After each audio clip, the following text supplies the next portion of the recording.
കണ്ണൂർ വിമാനത്താവളം യാഥാർത്ഥ്യമാകാനിരിക്കെ വിമാനത്താവളത്തിൻ്റെ മാതൃകയായി കൂറ്റൻ കേക്ക് ഒരുങ്ങി. കണ്ണൂരിലെ ബ്രൗണീസ് ബേക്കറിയാണ് വ്യത്യസ്തമായ കേക്ക് ഒരുക്കിയത്. 150 കിലോയാണ് ഈ വിമാനത്താവള കേക്കിൻ്റെ തൂക്കം.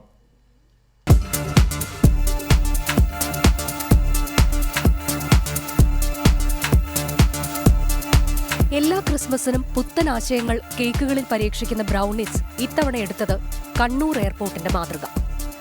4 ജീവനക്കാർ 30 മണിക്കൂർ കൊണ്ടാണ് എയർപോർട്ട് കേക്ക് തയ്യാറാക്കിയത്.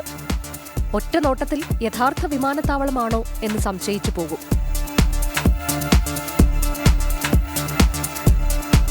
വിമാനത്താവളം മാത്രമല്ല, വിമാനങ്ങളും റൺവേയും പാർക്കിംഗ് ബേയും എന്തിന് അപ്രോച്ച് റോഡ് വരെ കേക്കിലുണ്ട്. ക്രിസ്മസ് ആയതുകൊണ്ട് വെറുതെ കേക്ക് ഉണ്ടാക്കിയതല്ല. വിമാനത്താവളത്തിലെത്തി കാര്യങ്ങൾ കണ്ടും ചോദിച്ചും നെറ്റിൽ പരതിയുമാണ് വിവരങ്ങൾ മനസ്സിലാക്കിയത്. പേപ്പറിലൂടെയും നെറ്റിലൂടെയും ഇതിൻ്റെ പ്രിൻ്റെല്ലാം എടുത്തു. ഒരു പ്രാവശ്യം എയർപോർട്ടിൻ്റെ സിറ്റുവേഷൻ പോയി നോക്കുകയും ചെയ്തു. അങ്ങനെയൊക്കെയാണ് ഇതിനൊരു പ്രിപ്പയർ ആയത് നമ്മൾ. വിമാനത്താവള കേക്ക് കാണാൻ കുട്ടികളടക്കം നിരവധി പേരാണ് ബ്രൗണീസ് ബേക്കറിയിലേക്ക് എത്തുന്നത്.